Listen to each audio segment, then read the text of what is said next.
Boogie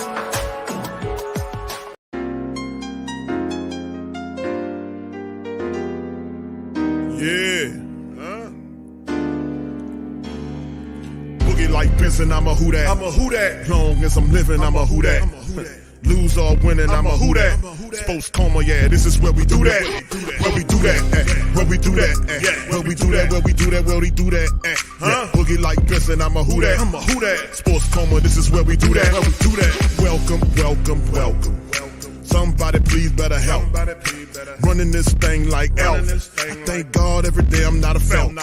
Go to YouTube Live with Big Q and the guys. If you ain't ride or die, the bandwagon get flipped. Been marching in, that was way for the ring. I was yelling out your shame for the championship. Bucking on Tampa, duck down. Falcons, pluck, get shut down. Panthers ain't much touchdown. The vision really belong to us now. So much hate on the Saints, you could probably tell. Ever since Bounty Gate hit the NFL, when things seem fishy, then you probably smell the crooked referees or Roger Goodell. Probably like this, and I'm a who that. Every day I'm living, I'm a who that. Lose or winning, I'm a who that. It's the sports coma, this is where we do that. Where we do that, where we do that, where we do that, where we do that, where we do that. Boogie like this, and I'm a who that. It's the sports coma, this is where we do that. You're listening to the sports coma with Big Q and the guys on the PRO Media Network.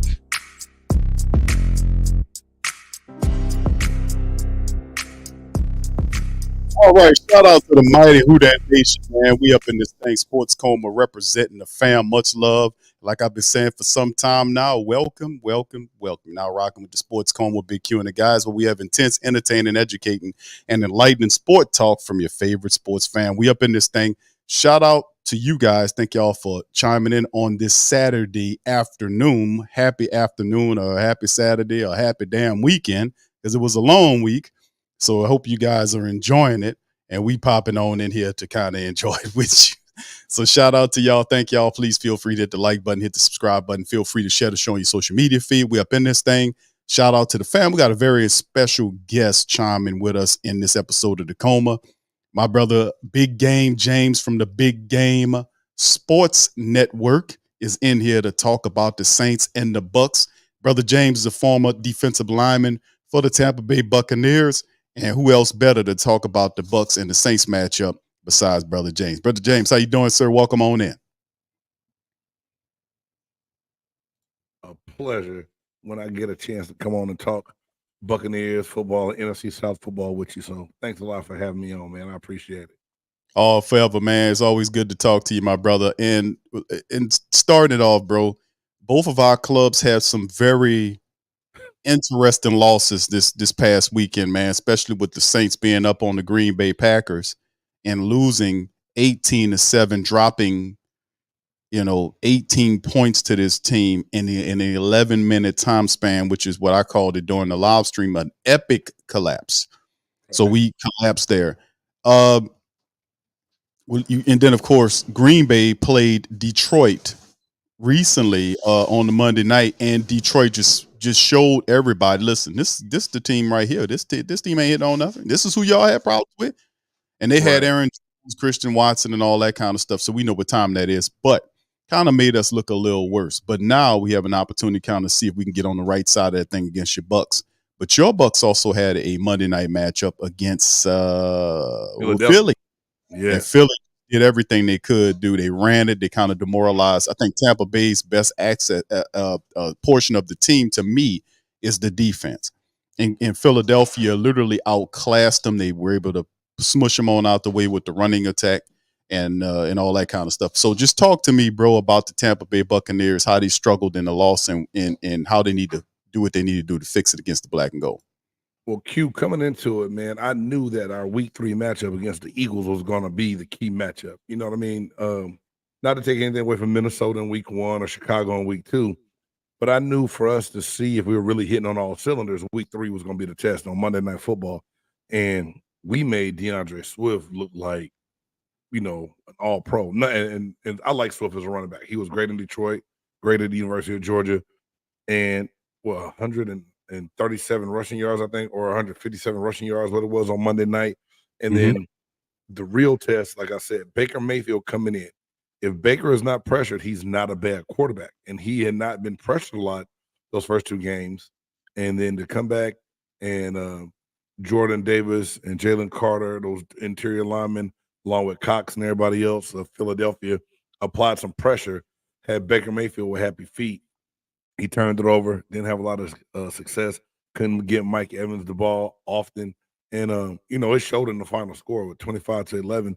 And Jalen Hurts gave us the ball a couple times, but as soon as we got it back on defense, we gave it right back on offense, so we can never capitalize on the turnovers. And so those are the things I've said all year, that we cannot have turnovers with this type of quarterback that we have behind center. We just can't have the turnovers from Baker Mayfield.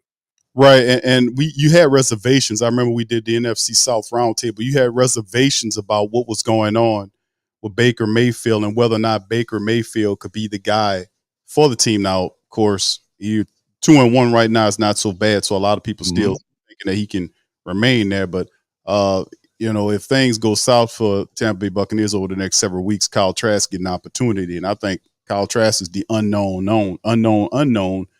A second round pick that might be able to lead the team into the future. But let's get into it, because we were looking at statistics on the last stream I did, the Wednesday stream, and we were talking about all the stuff that the black and gold defense, our offense statistically and from the eyeball test, is a top 10 defense. Now, we will be missing several people for this upcoming matchup against Tampa Bay, as we kind of switch gears to the injury report here.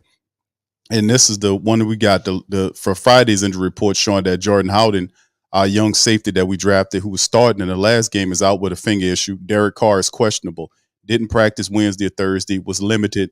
Some people seen him reported that he was actually throwing the football and during practice. And it's an overall sense here that Carr could possibly play in this game. So, I mean, we'll see what happens here, but this sense that he can actually more than likely play in this matchup. Me personally, I don't know. I've heard the report or him, what he was saying about how his shoulder feel, all this kind of stuff. Thanks for playing it. Pretty smart. So anyway, Cesar Ruiz, our starting guard, he's out with the concussion, Paulson Adebo, his second straight game, I think it is. He's out with a hamstring issue. And then Foster Monroe was questionable, which is our tight end, more than likely will play. Now, Tampa Bay, we know Carlton Davis was questionable. Jamal Dean is out. Dennis is out. Kalaja Cansey is out. Derek Pitts, the cornerback, is out. Evita Vey and Devin White are questionable, so we believe they will play. So kind of talk to us, Brother James, about some of these impact players and what you expect the Tampa Bay Buccaneers defense to kind of do with some of these guys missing. We rely heavily on our defense, Q. You just said it. And Kalaja Cansey, our first-round draft pick, he's been out in 2 games. So it's you want to see if he can really be that piece that we need to add to the defensive line to do some things. And even Servassier Dennis, being a fourth-round pick linebacker out of Pittsburgh this year as well, he was supposed to serve on special teams and be able to relieve Devin White and Davis when we needed him to, and he's out. So that hurts. Jamel Dean, to me, is the biggest piece, being out, going against that Saints offense where you got Olave, Thomas is back, and y'all got another good young wide receiver that's been playing very well so far this season for y'all. So to have him out of the game this week is big to me. And just real talk, we're going to need Christian Azim to play well. The young safety out of Rutgers, he's not very big, but he is an impactful player when he comes downhill to hit. But he's going to have a game, man, especially with the other, people being out. And then Jamel Dean is that's a big piece.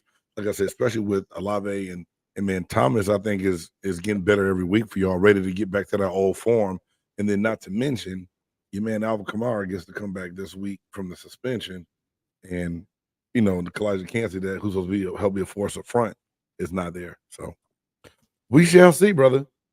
Yeah, well, you're right, bro. It's all about adjustments. It's a month worth of football we'll complete with the matchup, and it's flying by. We've gotten Kamara back off of his suspension. A lot of stuff we're really kind of excited about the Kamara effect, and our offense needs consistency from the offensive line. I haven't seen our offensive line play this bad collectively in some time. We struggled at times throughout the years, but never in a facet where you've had guys that have some synergy. They've played together, and then all of a sudden, these same guys are having issues making the blocks. Every game is a struggle for the Saints to run the football, and we have to figure a way to do it. So yeah, we got a few guys. Yeah, credit to Michael Thomas. He's been there performing. Chris Olave, Rashid Shaheed, they're fantastic. That's what I was thinking about, Rashid Shaheed. That's the name I was like, wow. They got another one. Right, he's another one, bro. So I mean, we got some players, man, that we have that's a part of our offense that should help us win the game. So before I get into my spiel, talk to me, brother James, about some of the players, because you made mention of a couple of guys, some unknown players. Let the Who Dat Nation, the rest of the family members know about some of the games, some of the unknown players, the diamond and the rougher guys that you think could have an impact in this matchup. Yeah, like I said, big time. Christian Azim is one that he's been getting a lot of love since he's been there, doing well in practice and having to step up and play more so is going to be a big one. I think that he helps a lot. Joe Tryon-Shoyinka, he's not a young guy going into his third year, but coming into the season on a lot of my shows and a lot of my other Buccaneers shows that I've been a guest on, we've talked about how JTS has got to turn into a double-digit sack guy if the Buccaneers are going to have success. And he had a 2-sack game against Chicago. He showed some glimpses. We hope that he's going to get there to get things done, and it should help out a lot if he can get going and get playing. He's got to help put pressure on, because I said one of my keys to victory this week, especially if Jameis is going to be the quarterback and not Carr, we've got to put pressure on Jameis because he will force that ball in there if he's under duress and give it back to the other team. Another one of my favorites, man, that everyone is ranting and raving about, and he had another good game. He did okay against Philly, but great against Chicago, was our third-round pick, Yaya Diaby, the defensive end out of Louisville. Especially with Kalijah Kancey being out, he's going to have to play more inside and outside. And they even put him in over Logan Hall a couple times this past week to get rush inside and out in that 3-4 defense. And I think that Yaya Diaby is going to have to make some plays against the Saints this week in a more effective role to help alleviate some things, especially if Vita's banged up with that pectoral muscle that they say that he has right now. Yeah, brother James, I think that and we got a couple of players that we kind of make mention of, bro, that we could talk about that's a part of the Saints team. Of course, a lot of people don't know too much about Rashid Shaheed. They're following it now.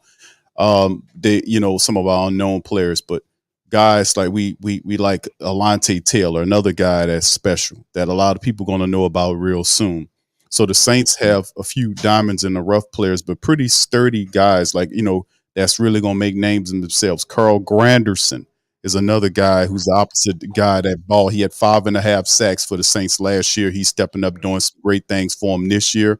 Yeah. So overall, what we're doing is we got some people, man, that can really help us in this thing. So, let's go over some of the team statistics, brother James, man, because the reality is, man, we have a few things that we dealing with here that is interesting by the highest order. I mean, let me see if I can share my screen right here. There it is. Okay, let me kind of superpose that thing. There we go. All right, so anyway, we already went through the injury report. You see Baker Mayfield's number, 62 of 93 for 636, 4 touchdowns, 1 interception. Not bad for Baker Mayfield. Not, right, exceptional, but still in all, 4 touchdowns to 1 interception is not bad. In essence, he's really doing better than Derek Carr is, through his numbers, 57 of 87 for 636, same amount, but 2 touchdowns versus 2 picks. So, in essence, he's looking better than Carr. That's something to say. Baker Mayfield's looking better than Carr statistically right now. Rashad White, 48 carries, a $150 in the score. Taysom Hill's our top rusher, which is showing our running attack. Top back, Elvin Kamara comes back, but back by committee, Jamal Williams got hurt. He's on the short-term IR. We had to bring in Kendre Miller, who was banged up. He came in and helped out. And then we had Tony Jones Jr. And then Taysom Hill was mixed in the package. So we had like running back committee here. So we'll see how Kamara does coming back. And Mike Evans, 17 catches for 297, 3 touchdowns versus Chris Olave, 22 catches for 302. No scores there. But these are the couple big players right now for our squad. Team statistics, as it shows, 290. that total yards, the offensive wise, that the Buccaneers are putting up versus almost 342 yards by the Saints. Bucs 212 through the air and 78 rushing yards on the ground. I think that's dead last in the NFL, if I'm not mistaken. 248.3 is the sorry to throw that at you, brother James. All right, but 248.3 is what the Saints do through the air offensively and run at it 93.3, which is well below what we're capable of doing, but it is what it is. Defensively speaking, 380.3 is what the Buccaneers are doing total through 3 games, 277.3 through the air, and they're allowing 103 yards flat on the ground. Saints defense, top 10, 303 flat, 203.3 through the air of the secondary, and they're keeping you under 100 yards rushing barely per game. All of the statistics in terms of the defense for the Saints are top 10 in the NFL. Offensive, top 21, 27, all this kind of crap. So we know what we're looking like. So, Brother James, with that being said, man, how did the Tampa Bay Buccaneers graft a stratagem to defeat the Saints based on what you know? Well, first and foremost, man, you hit something that I really was ready to speak on, and it's a rushing offense. When Canellis came in as the offensive coordinator from Seattle, he said a lot of what he did up there was predicated off being able to do play action pass. We said that this was going to be Rashad White's turn to show that he could be the number one back with Fournette being gone and not being here anymore. And we have not had success running the ball at all. Rashad White even did some things that he didn't do his rookie year. He turned the ball over. He put the ball on the ground against Philadelphia. And first and foremost, defensively, we're going to have to slow down your running attack, because when we've done that in the previous 2 games, we were pretty good. When we let Swift run on us, it was bad. I felt a lot better containing the Saints before Kamara was back. Now him being back, ready to get on the field and get back to work, it's going to be a little bit of a tougher task, especially, like I said, with some of the inconsistent play we've had up front. Logan Hall's going to have to step up and be the second-round draft pick that we made him be. But yeah, Rashad White has got to run the ball. Chase Edmonds is out now on IR. We brought him in this offseason trying to get help. So now we're relying on Sean Tucker and Keyshawn Vaughn to be our backups. And this is when I told you so comes in for me, because I told everyone in the offseason, it's going to sound crazy or cliche, but we need to go find a running back that can help take the pressure off of Baker Mayfield. And we didn't really do that. We relied solely on White, who's in his second year. And I think it's gonna hurt a little bit. But key for us this week, if we can corral Kamara, pressure Jameis Winston, and we have to find a way to hold up in our secondary against those receivers you have, with one of our best playmakers, Jamel Dean, being out of the game. So how we do that, like I said, that's why I keep going back to Christian Azine having to step up, and the rest of that secondary stepping up to make plays, because it's going to be a tall task to try to slow down that passing attack if you don't have all your number ones in there. Yeah, that's interesting, Brother James. And let's not get it twisted. Tampa Bay has the defense to be able to accomplish some of the things that you're talking about. It's up to our black and gold Saints to kind of counterbalance that. Like, we know Elvin Kamara is definitely a person that represents a lot of, offense. He represents so much of our offense, and when he's not there, we have to do other things. But he's a perfect player for what the Saints are trying to do. A lot of our explosiveness just simply hasn't been there consistently. There were plays where the Saints would get downfield on a big, beautiful catch to Chris Olave. Outside of those explosive plays, a lot of them have been missing because you talked about Jameis. It's nothing that I can tell you about Jameis that you don't know, being that Jameis was with you guys for all those years. Mm-hmm. We know that these guys, both of them, I talked about it on the stream several times, is that the Saints quarterbacks, Derek Carr and Jameis Winston, these are gunslingers.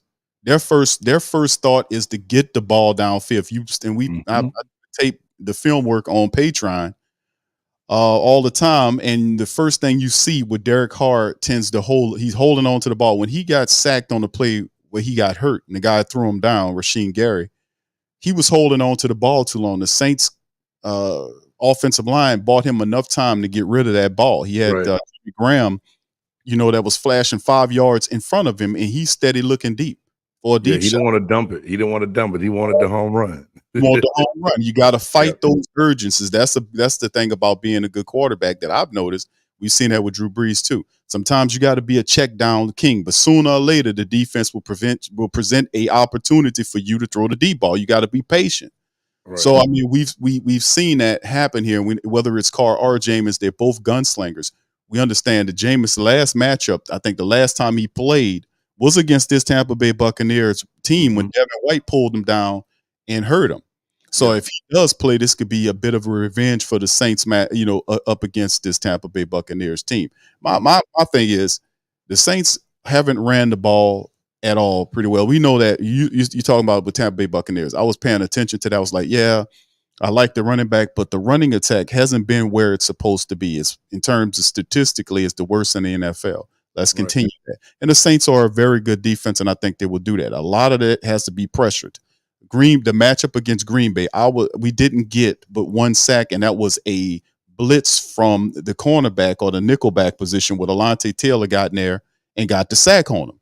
Yeah, that did surprise me, Q, especially the way, Cam plays and Granderson going into that game had 2.5 sacks in the first 2 games. Yes. So that did surprise me a little bit that I thought I was going to see. I thought y'all would get to Jordan Love more, so I thought y'all would have more success in the pass rush against Jordan Love in that Green Bay game. I was kind of surprised by that. I was too, my friend. I was looking at him like, man, and then it was so it hurt so many ways because Green Bay were lacking 2 of their best offensive linemen. Bakhtiari wasn't there, or Elston wasn't there. None of those guys were there. They had backups there, and we couldn't get home. There was some pressure, but not enough pressure to make Jordan Love uncomfortable. And once he got in the rhythm, he was making rhythm throws on the secondary. It was over with. You can't allow him to get in the rhythm. But with that being said, the Saints have to turn up the pressure on Baker Mayfield, force him in the errors. You talked about Jameis Winston or Derek Carr, whoever it is, pressuring them so they give up the ball, the turnover. And truth of the matter is that's true. You pressure most quarterbacks, they do make dumb decisions and force the ball where it don't belong. Sometimes they think that their arm could bail them out. I've seen windows where Jameis makes the throw, windows where he gets in trouble because he think he can make the throw between tight windows. He can make. There's 3 players circulating around your wide receiver. I can fit the ball in there. I got it. I got the on. I could do it. And then next thing you know, he throws it, and it's some kind of way something bad happens. But we need the keys to the victory in terms of me. The Saints have to be able, from offensive standpoint, they have to rediscover who they are. And I'm saying the Saints don't have an identity. And I want you to tell me, we know the Tampa Bay Buccaneers identity is a defensive first team. Offensively, whether they are passing or running team, the Saints aren't that. And people say, well, Q, we are a passing team. We are a pass then run team. We're a pass and run team right now, not because we're comfortable doing that, because we're forced to do it, because our offensive line has allowed 12 sacks in 3 games. Yeah, that's ridiculous and that's stupid. We can't allow that to happen. So that must be cleaned up. We have to be able to run the ball, take pressure over whoever the quarterback is. And when we get down to the red zone, we got to find our tight ends, big tight ends like Jimmy Graham, Foster Monroe, Jawan Johnson. These are big players, and there'll be weapons for us in the red zone. We got to be able to get down there. We got to handle the business. So we know it's always going to be a close game, Brother James. It always is close games. I think last year, the 2 games that we had against Tampa Bay, we had opportunities to win both those games and allow them to, you guys to sweep us last year. Hopefully this year we will kind of be a little bit better with what we're doing here. So it's a long spiel, but we had pressuring Baker Mayfield and doing some stuff. But you guys have opportunities because we are missing some people. Marcus May was suspended, so he'll be out for another couple of games. We down the starting safety. The guy that was backing him up, our rookie, he's out, so there'll be a new starter there. Paulson Adebo is out for this game, so we'll see Alontae Taylor there, and Isaac Yiadom, who's a young cornerback, will be in the nickel position, which unless he learns how, and I like Yiadom, but Yiadom has to learn how to turn and locate the ball, or it's going to be barbecue city. That's the bottom line. You got to turn around and locate the ball. So you throwing the ball, you guys might have some opportunities because we are ailing right now in our secondary. Yeah, we should be able to throw the ball. We hope, but at the same time, Q, the thing that worries me is this offensive line is still not playing with great consistency for Tampa Bay right now. it's okay. It's been holding up in the pass protection pretty well. I mean, Baker has only been I think sacked 3 times all year. He protected fairly well until last week. But Jensen going out, we still leave Hainsey at center. Hainsey's been solid, but I still believe this, being an old defensive tackle myself, you put a 6'7" guy in front of a shorter nose guard like myself, I'm about to try to destroy and get underneath his pads and believe that I can put pressure on that quarterback. I just think he's more of a guard or a tackle. I like the way that the rookie Cody Mack is playing. He's still got to learn, but we could not get things done to help get that run game going last week. It scares me. And then I think also the Saints have 2 edge players in Granderson and Cam Jordan that could put pressure. Wirfs is going to hold his side down, but Gadecki's been hit or miss since he's been with us. So it's those are the things that still are going to dictate. Now I believe Baker can take advantage of that secondary if he has the time, and I believe I'm always interested to see what Mike Evans and Lattimore are going to do when they line up against one another. And Chris Godwin finally started coming into having a better season. Well, he got more catches last week. I shouldn't say a better season. He just got more targets and more balls last week. So those two together, along with the young guy Trey Palmer, we have receivers that can take advantage of an ailing secondary if the protection is going to be there. Right. You're absolutely right, brother James. I agree with you on that. And that's the point. Like, we know that they're going to look for opportunities in the secondary. Guys got to step up. Pressure it's definitely got to be there. Pressure wasn't there, or sacks wasn't there last week against Green Bay. We got to take advantage of that. The fact that you guys are operating on a short week, we got to take advantage of that. So, I mean, all this stuff right here is prime real estate for the Saints to operate and move and take care of things and improve the 3-1 before we end up going to New England and take on Bill Belichick's New England Patriots. So, I mean, what's New England? What the hell is New England? It's Boston. But anyway, this is that's the factors that we're dealing with. So, brother James, let me ask you this about you talk about Rachaad White, which is a very capable running back. He's a very capable back. I know you want to compliment, and they have the other guy that I think the man, what's his name? Tucker. Tucker. It is Keyshawn Tucker. Mm-hmm. Yeah, Sean Tucker and Keyshawn Vaughn. So we know you guys mentioned the running attack, but have we been wrong about Baker Mayfield? Is Baker Mayfield actually? I know Brother Rashad and Brother Dave says Baker. His favorite term is Baker. Bro, Baker's trash, but Baker's numbers is better than Carr. So could we have been wrong about Baker Mayfield's QB play for the for the Bucs? I think a little bit, Q. When I say that is, I was big. I was a big cheerleader of Kyle Trask. I wanted to see Kyle Trask get a shot. I thought the whole Baker Mayfield signing and thrown in, they said it was a competition, but they pretty much knew at the second preseason game, they said that Baker was going to be the starter. I think Baker still has a draw. Baker Mayfield is appealing to the NFL fan. Even if you want to see him do bad, it still draws. And I think Tampa played into that a little bit. He made pretty good decisions in the first 2 games. And it made me change my mind a little bit, like, okay, I'm going to pump the brakes.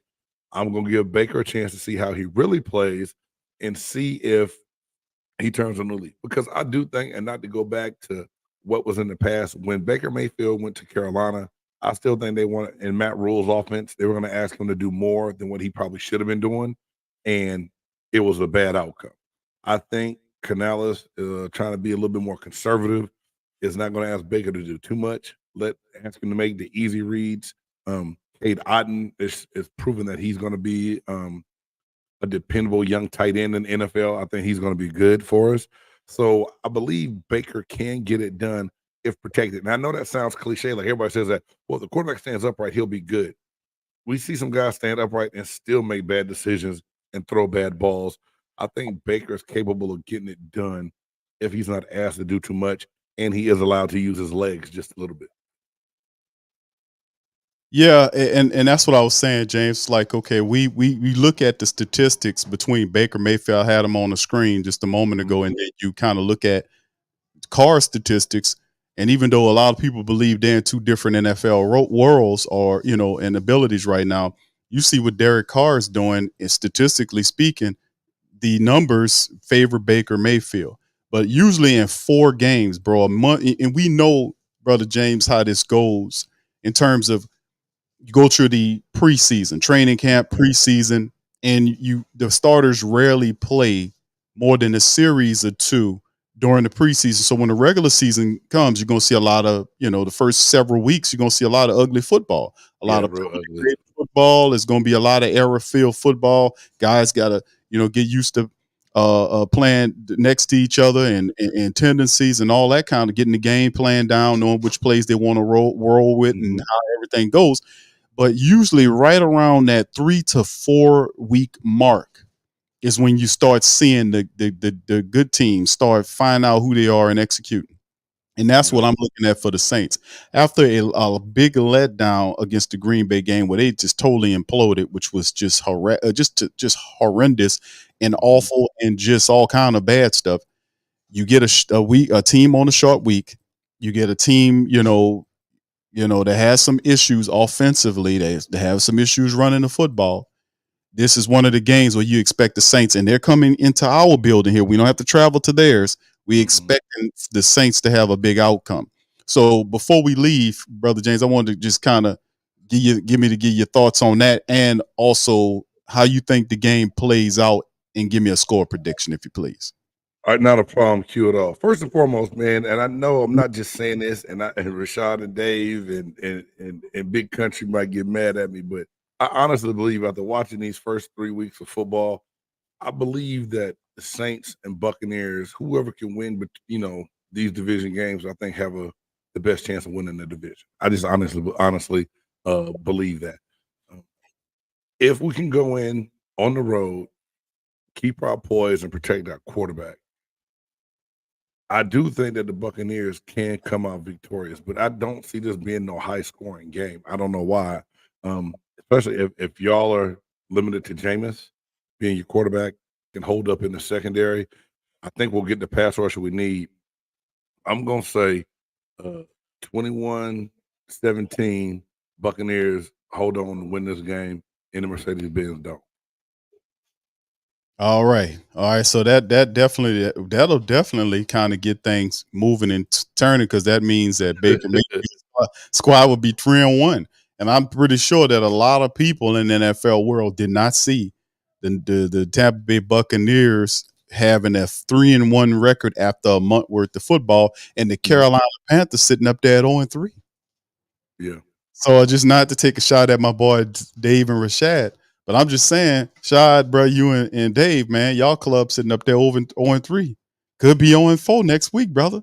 So this is very interesting how things turn in the NFL. A lot of people thought that Big Game James squad, the Bucs, will be, sitting up here looking busted. And no one really gave us a chance week 1, Q. I know that for a fact. And I'm not going to lie. If you just looked at the stats and didn't see the score, if you looked at the Bucs, the Bucs numbers, and just saw stats, you were like, damn, Minnesota killed Tampa Bay. But because that defense forced your boy Cousins into those turnovers, they actually had a chance to win the game, and they did win the game. But yeah, it wasn't pretty, but they found a way to get it in Chicago. Chicago's a dumpster fire right now, man. They just hanging on for dear life. So that's why I say I knew the Eagles would be a test, and all our division games are gonna be hard. I mean, don't everybody in the NFC South, I know how it is when we play each other. It's gonna be a tough one, but it's just something out to me recently with the Buccaneers and the Saints and the way we came back and won at home that last game we played y'all last year.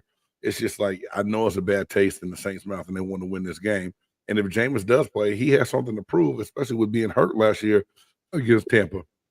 So it's going to be tough. But I do think that these are the two best teams in the division playing each other this year. And no slight to Atlanta, because they're doing things with Bijan Robinson at the running back position, but I still don't think Desmond Ritter's ready yet to take that next step in the South. Yeah, this is definitely interesting, because I knew the Saints were one of the most experienced teams in the NFL, which means usually that leads to success and wins. But the problem with the Saints is, outside of the offensive line, if the offensive line is creaky and dusty and stink, then that affects the entire unit. The offensive line is unstable, unconfident. Guys are dealing with confidence issues. It's too early for that. It's a month worth of football. You can't be in that mind state. And then of course you can kind of share this thought is that it's attitude. It takes attitude to be in a fierce offensive line, and the Saints are not playing with that confident, mean attitude. They're too nice. There's too many nice. We got to throw all that out, and we got to play with a focus, a serious focus to dominate.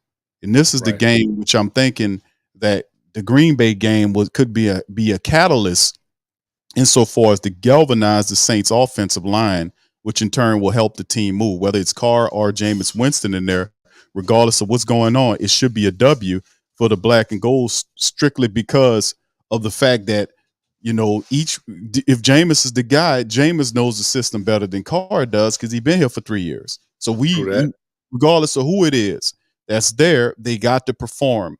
And with 4 weeks in, there's no excuses for talking about no goddamn Russ no more. They have to show up. So there ain't no more Russ now. Brother James, the Russ factor has disappeared, brother. It's up out of here. So now it's all, if you looking bad, is because you are not handling your business. You stink and you need to take a shower. You need to refocus. You got to reset and get back to football fundamentals. That's what it is to me. So my call and prediction on the game, bro, I'm gonna have to say 27-20. I want to say 27-17, but the defense is good. The offense just it got to show me, man. I have to put the Glenn Jones on that. They're gonna have to show me. They're gonna have to show me because I know Alvin comes back. Alvin Kamara comes back, but I'm not expecting instant fireworks. They got to kind of work them in there. It's gonna take them a little bit. So I won't say 27-17, but I think I must keep it more 27-24. That's what I'm probably feeling on. But it should be a 10-point win by the Saints this game because of the galvanizing factor, and there's no more excuses. Russ factor's gone. So last thoughts on this, Brother James, before we leave, bro. Man, first and foremost, Q, again, thank you for having me on. I think it's going to be a good game. I just hate that it's this early in the season, kind of, because I wanted one more game before we got into our division games to see what we really have. We all know how it is, though. Everybody can't win every week in the NFL, and somebody going to be upset. But as long as I can see us moving in the right direction, if we take an L on the road, I can live with it. But like I said, I do honestly believe with Jameis being in there, our defense line gets enough pressure for us to come out victorious in the end. Yeah, well, I'm kind of going to, the opposite. I got love for you, Brother James. But I got to go in the opposite direction, bro. I want to see our offense finally click. We need to click. And we do have the horses. Michael Thomas is healthy. We're getting Alvin Kamara back. Whether it's Derek Carr or Jameis Winston, both of these guys are professionals. They need to step up and make sure they handle the business in this matchup. And I've said, I think they should win by double digits, maybe 10, 14 points. But I'm kind of hesitant there because I know this team is learning slower than I thought they should be learning. I thought they'd be able to pick it up a little faster than this, but they're not. They're still times in the games where they're mistiming. The timing is not there. And sometimes we see it where it snaps and then they got it and then they keep it. But this team is learning a little slower than teams that I've seen before them do. So we'll have to figure that out. Brother James, thank you for popping in, bro. Please tell the people where they can reach you, my friend. Man, again, like I said, thanks for having me. You can catch me on BGSE Network on YouTube, Instagram, and on Facebook. My weekly show, The Big Game Sports Buzz, airs on Wednesdays at 8:30 p.m. Central Time. And that's really about it, man. And follow me on Twitter at JCan97 or at BGSE Network. And I appreciate it again, B-Dog. Oh, always, my brother. I appreciate you coming in, dropping game, man. And for all the family members, please feel free to check out Big Game Sport Network, man. He's doing a lot of good stuff over there. Very knowledgeable, humble brother. Y'all see right here, know his squad, know a lot of stuff. Bro, it's a lot of stuff that's been happening in the football world, man, whether it's pro or college. And then, of course, one of the biggest things, I wanted to talk about this last night. My youngest son was kind of credit to him, was promoting for me to be like, get on there, Bob, and talk to him about the Tupac thing, and all that. So yeah, Tupac. Oh, man. Yeah, the Tupac thing happened. I wanted to talk on that last night, but I was so tired, man. My eyes was red, looked like I was, I was doing something I ain't had no business do. But it was just me. It was just me being fatigued. I don't do any of that, but yeah, man, we probably do something about that. I know tonight we got a lot of. Today's a really interesting day. My Tigers play later on. There's the Canelo versus Charlo fight tonight. So I can't wait to tune into that one later. Right, it's a lot of. I'm gonna be doing the play-by-play. For the Canelo fight on the Ring Kings boxing platform. So a lot of great fight stuff going on today. A very busy day in sports as well. So Big Game, thank you, man, for chiming in on this one, brother. Thank y'all, and appreciate all y'all for being here, man, as well. Y'all please feel free to hit the like button, hit the share button, subscribe to Big Game James platform as well. Brother doing great stuff. Hit our subscribe if you're not, and we're gonna holler at you on the flip side. Tomorrow I'll be on the stream, every week, every Sunday we'll be doing the Black and Gold. We'll be doing the pregame and the watch party during the game, and post game with Pops Q pops up there on as well. So y'all be a part of that as well. I'm gonna holler at you on the flip side. Shout out to you, brother James, and I will see y'all later. Peace.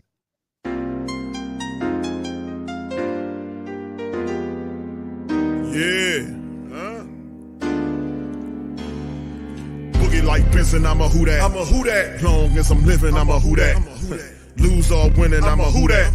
Sports coma, yeah, this is where we do that. Where we do that, where we do that, where we do that, where we do that, where we do that, Boogie like Benson, I'm a who that. I'm a who that. Sports coma, this is where we do that. Where we do that. Welcome, welcome, welcome. Somebody please better help. Running this thing like Elf. I thank God every day I'm not a felt. Go to YouTube Live with Big Q and the guys. If you ain't ride or die, the bandwagon get flipped. Been marching in, that was way for the ring. I was yelling out your chain for the championship. Bucking on Tampa, duck down. Falcons, pluck, get shut down. Panthers ain't much touchdown. The vision really belong to us now. So much hate on the Saints, you could probably tell. Ever since Bounty Gate hit the NFL, when things seem fishy, then you probably smell the crooked referees or Roger Goodell. Yeah, fucking like this, and I'm a who that. Every day I'm living, I'm a who that. Lose or winning, I'm a who that. It's the sports coma, this is where we do that. Where we do that, where we do that, where we do that, where we do that, where we do that. Boogie like Benson, I'm a who that. It's the sports coma, this is where we do that. You're listening to the Sports Coma with Big Q and the guys on the PRO Media Network.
platform store where you can go and buy all the latest merch to support the platform. Available at the Pro Shops, we have dozens of hundreds of products available for you and your family. Unisex tees for men and women, hoodies and sweatshirts, tank tops, kids and baby items, long sleeve tees, mugs, pillows, wall art, bath bedding, face masks, phone cases, stickers, bags, fanny packs, socks, hats, and many other items. Please feel free to check out the Pro Shops. The link is in the description section below.